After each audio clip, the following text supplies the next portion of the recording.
উন্নত জীবনের আশায় দেশের গণ্ডি পেরিয়ে সুদূর কানাডাতে পাড়ি জমান হাজার হাজার বাঙালি। সবার লক্ষ্য একটাই, কানাডায় গিয়ে স্থায়ীভাবে বাস করা। বিপত্তিটা তখনই ঘটে যখন অনেকেই গিয়ে দেখতে পান আশানুরূপ কাজ নেই।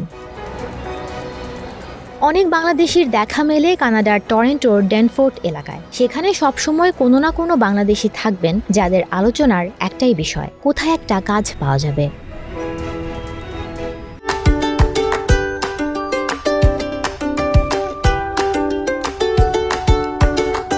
আরও জানা যায়, গত বছর অক্টোবরে এক দম্পতি টরন্টোতে যান। বাংলাদেশে তারা দুজনই ভালো টাকায় দুটি বেসরকারি প্রতিষ্ঠানে চাকরি করতেন।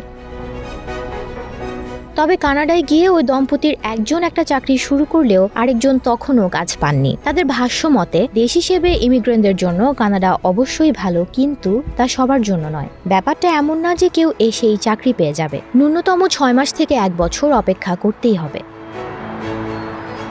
অনেকের ধারণা, দ্রুত চাকরি না পাওয়ার মূল কারণ হলো সেখানে একটি শক্তিশালী বাঙালি কমিউনিটি না থাকা। কেননা একজন ভারতীয় বা পাকিস্তানি নতুন এসে তাদের কমিউনিটির কাছ থেকে যে ধরনের সহযোগিতা পেয়ে থাকেন সেটা বাংলাদেশিরা পান না। আবার বাংলাদেশিদের দক্ষতারও অভাব রয়েছে। কানাডায় কাজ করার জন্য ন্যূনতম যে ইংরেজি জানা দরকার, অনেকেই সেটা জানেন না।